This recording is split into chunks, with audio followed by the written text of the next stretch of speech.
Thank you. Thank you. Response? Oh, I'm sorry. Yeah, everybody joins. Okay. When I asked the question, Your Honor, what we will eventually get to with Mr. Copeland, I believe, is that he's the person who told the police initially on the night of the murder about certain facts that were verified. And when I say verified, that we have corroborating evidence to support it. So Mr. Copeland, when he talks to police in June of 2015, he told the police that Mr. Williams rented the car that was used in the murder from, Can I stop you for just a second? yes, It may be that some of the things were verified. It may be you have presented evidence or will present evidence that some of the things were verified. The question that you asked was, did you know that all of the things you told them were verified? So that's the issue. okay. And I didn't mean all, but some of the things that he told police were corroborated. Maybe my better Don't version think should that's have. how you said it. Correct. So it was inartful, but what I was talking about is the things that he told police was corroborated by other evidence. And so, So do you have a response to their motion for mistrial with regard to you having said, did you know that all of the things you told the police were verified? Your Honor, I would ask that a mistrial not be granted, but that you ask the jury to strike that question, and I can rephrase the question. All right, you need to be more artful Yes. from the get-go with your questioning from here on out, understand? Yes, sir. All right, I propose to instruct the jury, remind the jury that nothing that any attorney says in questioning is evidence, and also to strike Ms. Hilton's last question entirely from their minds. Any further curative instructions proposed? No, Your Honor. Next, we take a look at a situation where Woody asks the court if he has protection in the form of federal and state immunity, and they tell him yes, even though there's no evidence that any type of federal immunity has been granted to Woody for this case. Now, did this shooting of Rich Homie Quad's daddy's barbershop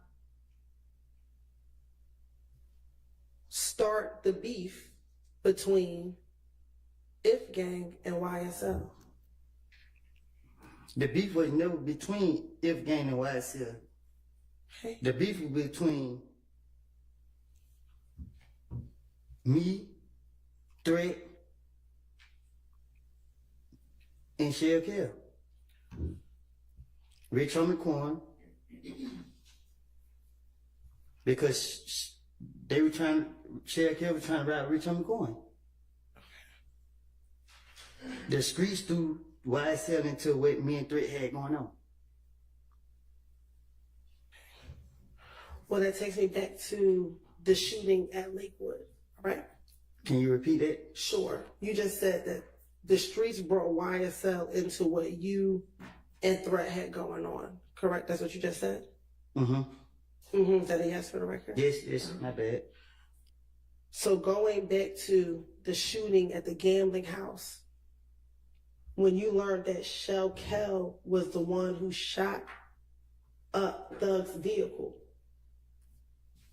did you and Shell Kell squash your beef when the two of you met at the Cascade skating rink? Nothing I say could be used in no courtroom, That is correct. federal or state. Is that the parameters of the immunity or? Nothing can be used. Correct. And what your question was? When you and Shell Kell met at the Cascade skating rink, did the two of you shake hands and said that the beef was over when y'all met at the Cascade skating rink? I pulled a gun out on him At the Cascade at skating the rink? Cascade skating ring. Okay. Well, who'd you pull it out on? Shell Kell. And once you pulled the gun out on Shell Kell, what happened?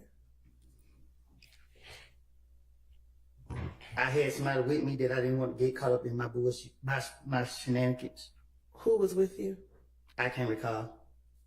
Now we're going to see where the court actually let Woody testify, even though apparently the court knew that his attorney, Melnick, had been suspended. So they let him testify during the morning. Seems like during lunch he must have learned that Melnick was suspended. So when he comes back from break, he says, "Hey, I don't want to testify without legal representation."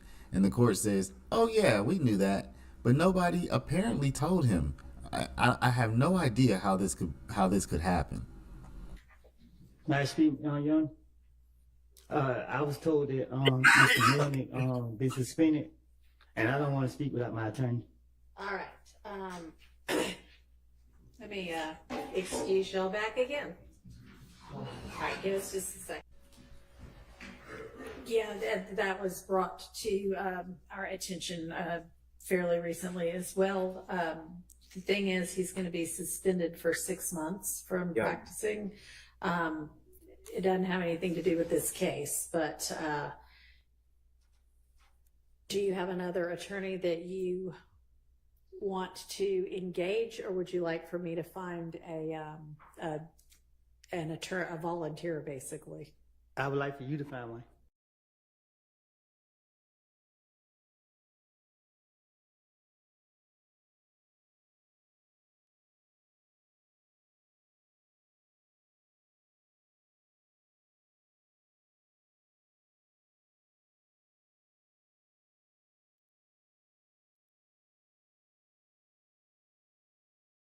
Example of Judge Whitaker trying to cover for Judge Glanville to the detriment of YSL defendants.